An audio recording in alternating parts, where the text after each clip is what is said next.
നീയൊക്കെ പ്രേമിക്കുകയോ കല്യാണം കഴിക്കുകയോ എന്ത് പണ്ടാരം വേണമെങ്കിലും അയക്കോ. അതിന് ഞാൻ എന്തിനാ കണ്ടോന്റെ കിടികൊള്ളണത്? നിന്നോടാരും പറഞ്ഞു അപ്പൊ തന്നെ മരത്തിന് വെളിയിലെടുത്ത് താഴോട്ട് കുതിക്കാൻ. ഓഹോ, അതായല്ലേ കുഴപ്പം. അബദ്ധത്തിലാണെങ്കിൽ ഞാൻ വീണില്ലായിരുന്നെങ്കിൽ കാണായിരുന്നു. അവരെല്ലാവരും കൂടി നിന്നെ കൊന്ന് കുളിച്ച് മൂടിയാണ്. എടാ മനുഷ്യനായ അല്പമെങ്കിലും നന്ദി വേണോടാ മൃഗമേ. നന്ദി വേണം. അത് തന്നെ എനിക്ക് നിന്നോടും പറയാനുള്ളത്. നീ പറഞ്ഞിട്ടല്ല ഞാൻ അവളെ പ്രേമിച്ചത്. എന്നിട്ട് ആ നന്ദി നിനക്കൊണ്ടോ? അയ്യടാ, ഇതെവിടത്തെ ന്യായം? പിന്നെ നീയല്ലേ ഞങ്ങളെ ഒന്നിപ്പിച്ചത്. അതിന് അപ്പൊ പിരിയാൻ നോക്കണ്ട നിന്റെ കടമയാ. അത് പിരിയാനും ചുറ്റാനും ഒക്കെ നിന്റെ അച്ഛൻ സമ്മതിച്ചിട്ട് വേണ്ടേ? നിന്റെ വീട്ടിൽ പോയിട്ട് ആ മുറ്റത്ത് പോലും ഒരു പെണ്ണും കാലുകുത്താൻ പാടില്ലെന്ന് ശപഥം ചെയ്തിരിക്കില്ല അങ്ങേര്. ഇങ്ങനെ ഉണ്ടോ ഒരച്ഛൻ? അതൊക്കെ നമ്മുടെ വാപ്പ. ഞാൻ ജനിച്ച് 3ന്റെ 4 ഡിം. ഇതിങ്ങനെ കിടക്കയല്ലേ. എന്നിട്ട് ആഴ്ചയിൽ ഓരോ ശപഥവും. എടാ, നിനക്ക് അവളെ കെട്ടണമെന്നുണ്ടെങ്കിൽ ഒറ്റ മാർഗമേ ഉള്ളൂ. എങ്ങനെ നിന്റെ ചേട്ടന്മാരുടെ മനസ്സിളക്കണം. അവർക്കും കൂടി കല്യാണം കഴിക്കണമെന്നുള്ള ആഗ്രഹം ഉണ്ടാക്കണം. ചേട്ടന്മാരിൽ ഒരാളെ നമ്മുടെ കൂടെ കിട്ടിയാൽ മതി. ബാക്കി കാര്യം ഞാൻ ഏറ്റു. ഇന്ന് നിന്റെ മനസ്സിൽ വീണിരിക്കുന്ന ഈ തീപ്പൊരി ഇനി അവരുടെ മനസ്സിലേക്ക് ഞാൻ വീട്ടി തരാടാ.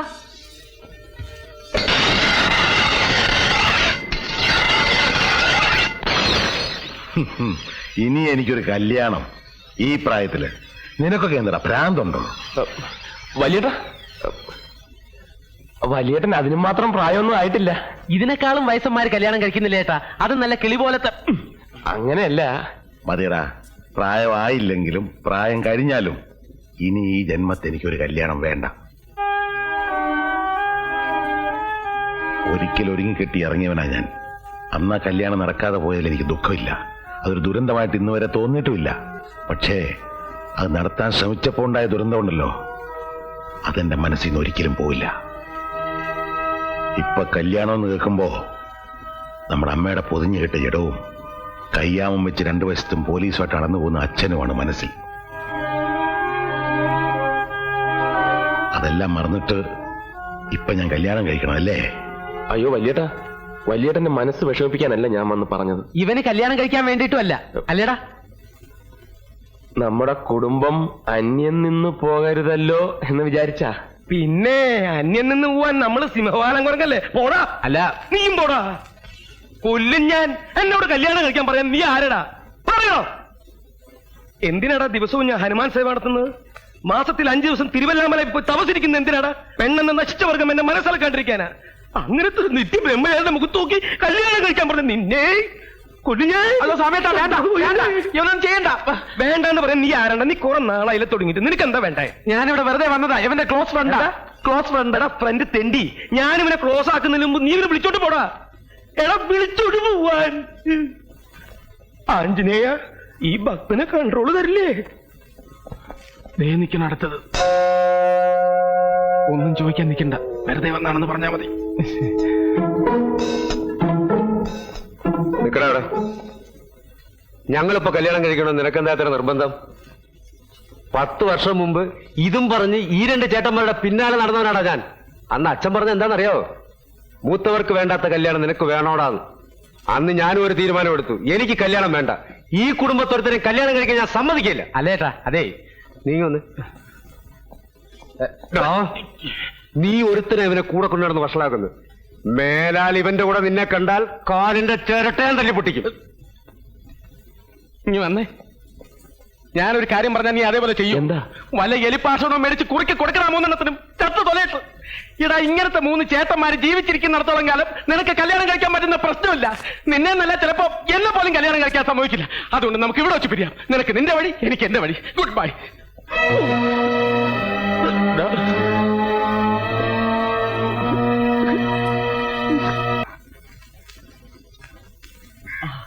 രാമഭദ്ര, എടാ രാമഭദ്ര, നീ രക്ഷപ്പെട്ടടാ. നിനക്കിനി ധൈര്യമായിട്ട് പ്രേമിക്കാം. ആരെ വേണമെങ്കിലും കല്യാണം കഴിക്കാം. ഇനി നിന്റെ അച്ഛനോ നിന്റെ ചേട്ടന്മാർക്കോ നിന്നെ ഒരു ചുക്കും ചെയ്യാൻ പറ്റില്ല.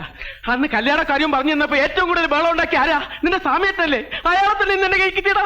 നീ എന്താന്ന് വെച്ച കാര്യം പറ. നിന്റെ ഈ സാമ്യേട്ടൻ എല്ലാ മാസവും 1-ാം തീയതി മുതൽ 5-ാം തീയതി വരെ എവിടെ പോകുന്നു എന്നാ പറഞ്ഞത്? തിരുവില്ലാമലയിൽ ഹനുമാൻ കോവിലിൽ ജപം ഇരിക്കേ. ഉണ്ട. അയാൾ അയാളുടെ ഭാര്യ വീട്ടിൽ പോകുന്നതാടാ. ആ, അയാൾ കല്യാണം കഴിച്ചാടാ. 7 കൊല്ലമായി കല്യാണം കഴിച്ചിട്ട് 7 കൊല്ലം ഭാര്യ മക്കളെ രഹസ്യമായി താമസിപ്പിച്ചിരിക്കുക. നമ്മുടെ സാമേട്ടന്റെ കാര്യം തന്നെയാണോ നീ പറയുന്നത്? അയാൾ സാമിയേട്ടനല്ല, ആ സാമിയേട്ടനാ. തിരുവല്ലാമലയിലേക്കെന്നും പറഞ്ഞ അയാൾ പോണതേ തിരുവല്ലയിലേക്കാ. അവിടുത്തെ കാര്യം ഒരു കൊച്ചമ്മടി ടീച്ചർ അയാളുടെ ഭാര്യ. മായൻകുട്ടി, നീ വെറുതെ നുണ പറയരുത്. നിനക്ക് വിശ്വസിക്കാൻ പറ്റുന്നില്ല അല്ലേ? തെളിവും കൊണ്ടാണ് ഞാൻ വന്നിരിക്കുന്നത്. ഇതാണ് നിന്റെ ചേട്ടത്തി അമ്മ, തിരുവല്ലാക്കാരി കൊച്ചമ്മണി ടീച്ചർ. ഇനി ഈ കൊച്ചമ്മണി ടീച്ചറെ കൊണ്ട് നിന്റെ വീട്ടിലുള്ളവരെയൊക്കെ നമ്മളൊരു പാഠം പഠിപ്പിക്കുവാളിയാ, പാഠം പഠിപ്പിക്കും. അങ്ങനെ ജീവിതത്തിൽ ആദ്യമായിട്ട് നീ ഒരു നല്ല കാര്യം ചെയ്തടാ. വാ.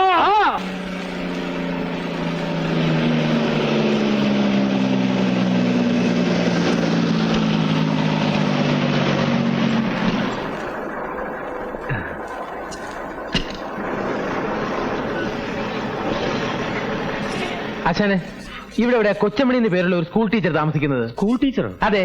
കൊച്ചമണി എന്ന് പറയുന്ന ഒരു സ്ത്രീ ഇവിടെ താമസം, പക്ഷെ അവര് സ്കൂൾ ടീച്ചർ അല്ല. അവരുടെ ഭർത്താവിന്റെ പേര് സ്വാമിനാഥൻ എന്നല്ലേ? അല്ല, രാമനാഥൻ എന്നാ. രാമനാഥനോ? ഛേ, ഇത് വേറെ ആരണ്ടാടേ? നിക്ക് അച്ഛനെ, ദേ നോക്കി, ഇതാണോ രാമനാഥൻ? ഇത് തന്നെ.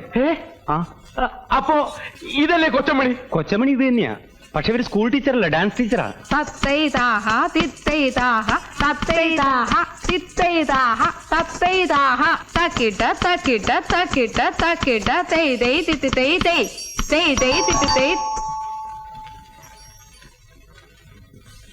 ആരാ? ചേട്ടത്തിയമ്മേ, ചേട്ടത്തിയമ്മേ. അയ്യോ അയ്യോ, എഴുന്നേക്കാൻ അവിടുന്ന്, എഴുന്നേക്കാൻ. ഇത് രാമഭദ്രനാ, രാമഭദ്രൻ. ഏത് രാമഭദ്രൻ? ചേട്ടത്തിയമ്മയുടെ രാമഭദ്രൻ. ആരാടാ അവിടെ നിന്റെ ചേട്ടത്തിയമ്മ? അല്ല, അതെ, ചേട്ടത്തിയമ്മ ഈ രാമനാഥന്റെ ഭാര്യയല്ലേ? ഈ രാമനാഥനല്ല, കെ രാമനാഥൻ. അത് തന്നെ ഈ കെ രാമനാഥൻ എന്ന കള്ളപ്പേരിൽ ഇവിടെ കല്യാണം കഴിച്ച് താമസിക്കുന്ന സാക്ഷാൽ സ്വാമിനാഥന്റെ അനിയൻ രാമഭദ്രനാണ് ഞാൻ. യോ, സ്വാമിയേട്ടൻ ഇതിന് മാത്രം പിള്ളേരാ. മക്കളെ, നിങ്ങൾ ഇളയച്ചനാണാ? മക്കളെ, ഇളയച്ചൻ വന്നിരിക്കുന്നു. മക്കളെ, ഇളയച്ചാന്നൊന്ന് വിളിക്കും മക്കളെ. ഛേ, ഇതൊക്കെ ഡാൻസ് പഠിക്കാൻ വന്ന പിള്ളേരാടാ. അയ്യേ. ദേ ഇതായിരിക്കും. മോളെ, ഇളയച്ചാന്നൊന്ന് വിളിക്കും മോളെ. അയ്യോ, എന്റെ കുഞ്ഞിനെ ഇറങ്ങി പോടാ അവിടുന്ന്. ചേട്ടത്തിയമ്മേ. ഞാൻ ആരുടെ ചേട്ടത്തിയമ്മയൊന്നും അല്ല. മര്യാദയ്ക്ക് ഇറങ്ങി പോകുന്നുണ്ടോ ഇവിടുന്ന്? അയ്യോ, ഇനി ഒന്നും ഒളിച്ചു വെച്ചിട്ട് കാര്യമില്ല. സ്വാമിയേട്ടൻ തന്നെ കംപ്ലീറ്റ് കഥകളും 500 മുതലാളിയോട് പറഞ്ഞു കഴിഞ്ഞു. എനിക്ക് ഒരു 500 തന്നെ അറിഞ്ഞൂടാ, 600 തന്നെ അറിഞ്ഞൂടാ. ഞാൻ ഒരു സ്വാമിനാഥന്റെ ഭാര്യയല്ല. മര്യാദയ്ക്ക് ഇറങ്ങി പോയിക്കോ അവിടുന്ന്. ദോഷങ്ങള്. അതെ, അപ്പൊ ഇനി സത്യം തുറന്ന് പറയാല്ലേ? പറയണോ? കുഴപ്പമാവില്ലേ? പറയാതിരുന്ന അതിനും കുഴപ്പമാവില്ലേ? അവസാനമായിട്ട് ചേട്ടന് ഭാര്യ മക്കളെ ഒന്ന് കാണാൻ പറ്റാതെ വന്നാലോ? പതുക്കെ പറ, ചേട്ടത്തിയമ്മ കേക്കും. എന്താ? ഒന്നുമില്ല. അല്ല, എന്തോ ഉണ്ട്. ഒന്നുമില്ലെന്ന് പറഞ്ഞില്ലേ? എന്താന്ന് പറയടാ. എന്താ എന്റെ ചേട്ടന് പറ്റിയത്? എന്താന്ന് പറയാൻ? പറ പറ പറ. ചേട്ടത്തിയമ്മ ഞങ്ങളോട് ക്ഷമിക്കണം. ഒന്നും ഇവിടെ അറിയിക്കരുതെന്ന് പറഞ്ഞ ഞങ്ങളെ വിട്ടിരിക്കുന്നു. പക്ഷേ ഇപ്പൊ നിവർത്തിയില്ലാത്തോണ്ട് പറയുക. ചേട്ടന് ഇന്നലെ ഒരു ആക്സിഡന്റ് ഉണ്ടായി. അബോധാവസ്ഥയിൽ ആദ്യം ആവശ്യപ്പെട്ടത് ചേട്ടത്തിയമ്മയും പിള്ളേരെയും കാണണമെന്ന്. അയ്യോ, എന്റെ ദൈവമേ, എനിക്ക് എന്റെ ചേട്ടനെ ഉടനെ കാണണം. നിങ്ങൾ പോവരുത്, ഞാനും വരുന്നു. വാ മോളെ. നീ എവിടെ പോകുന്നു? ഒരു ഒറിജിനാലിറ്റിക്ക് ഓവറാക്കരുത്. ഇതാണ് നിനക്കുള്ള കുഴപ്പം. ഏറ്റല്ലേ? ഏറ്റ് സമയട്ടാ. രാമേട്ടാ,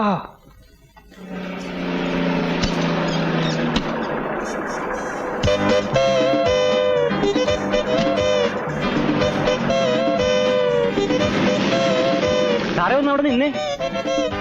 സാറിന്റെ പേര് സ്വാമിനാഥൻ എന്നാണല്ലേ? തനിക്കിപ്പോ ഈ സ്വാമിനാഥൻ എവിടെ നിന്ന് കിട്ടി? എന്റെ പേര് രാമനാഥൻ എന്നാണെന്ന് തനിക്ക് അറിഞ്ഞൂടെ?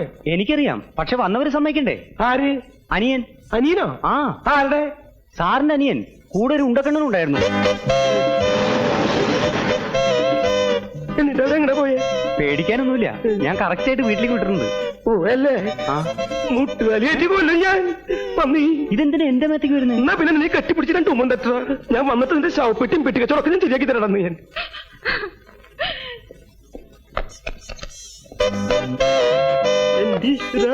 മതി പൊട്ടിയത്, ഇങ്ങോട്ട് ഇറങ്ങി വാടാ.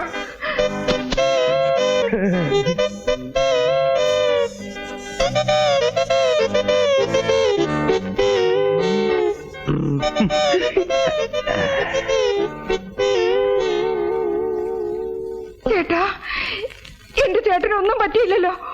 ഒരപകടവും വരുത്തിയില്ലല്ലോ എന്റെ ദൈവമേ. ഈ കൂടുതൽ ഇനി എന്താ അപകടം വരാനാ എന്റെ കൊച്ചമ്മണി?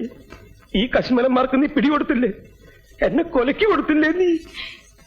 എടാ മഹാഭാവികളെ, ഈ കരിങ്കല്ല് പോലെ നിൽക്കുന്ന മനുഷ്യനെ അപകടം പറ്റിയെന്ന് പറഞ്ഞ നിന്റെയൊക്കെ നാമം പുഴുത്തു പൊത്തയുള്ളടാ. അപകടമൊന്നും പറ്റാത്തതിന് പ്രാവാണോ? സന്തോഷിക്കല്ലേ ചേട്ടത്തമ്മ വേണ്ടത്? പട്ടി എന്റെയൊക്കെ കുടുംബം തകർത്തിട്ട് വേണോ അല്ലേടാ നിനക്കൊക്കെ സന്തോഷിക്കാൻ? അങ്ങനെ ചേട്ടൻ മാത്രം ഒറ്റയ്ക്ക് കുടുംബം വെച്ച് സൂചിക്കണ്ട. വട മായൻകുട്ടി, ഇപ്പൊ ചെന്നാലും അച്ഛനെ ഉടനെ ഇവിടെ എത്തിക്കാൻ പറ്റും. ബാക്കിയുള്ളവർക്ക് ഇനി കല്യാണം കഴിക്കാൻ ഒക്കെ ഇല്ലയോ ഞാൻ നോക്കവിടെ. ഇനി നിങ്ങൾ ഇവിടുന്ന് വിടുന്ന പ്രശ്നമില്ല. എടി കൊച്ചമണി, ഇവരെ പിടിച്ചു നിർത്താൻ അനിയാ, തടയരുത്, വഴി തടയരുത്. ആര് തടഞ്ഞാലും ഞങ്ങൾ പോകും. ഞാൻ പറയുന്നു ഒന്ന് കേൾക്കണം. വേണ്ട, ബാക്കിയുള്ളതൊക്കെ ഇനി അച്ഛനോട് നേരിട്ട് പറഞ്ഞാൽ മതി. നിന്നോട് ഞാനല്ലേ പറഞ്ഞത് പോകരുതെന്ന്. നിനക്കിപ്പോ എന്താ വേണ്ടേ? ഒരു കല്യാണം കഴിക്കണം, അത് ഞാൻ നടത്തി തരുന്നു. അതൊന്നും പറ്റില്ല. നീ പോടാ. നീ ഉണ്ടാതിരി. എന്താ ഇപ്പൊ പറഞ്ഞത്? ഞാനിപ്പോ എന്താ പറഞ്ഞത്? കല്യാണം നടത്തി കൊടുക്കാന്ന്. നിന്റെ കല്യാണം ഞാൻ അല്ല, എനിക്കല്ല. അയ്യേ, നിന്റെ കല്യാണക്കാരൻ ഞാൻ ഏറ്റുന്ന്.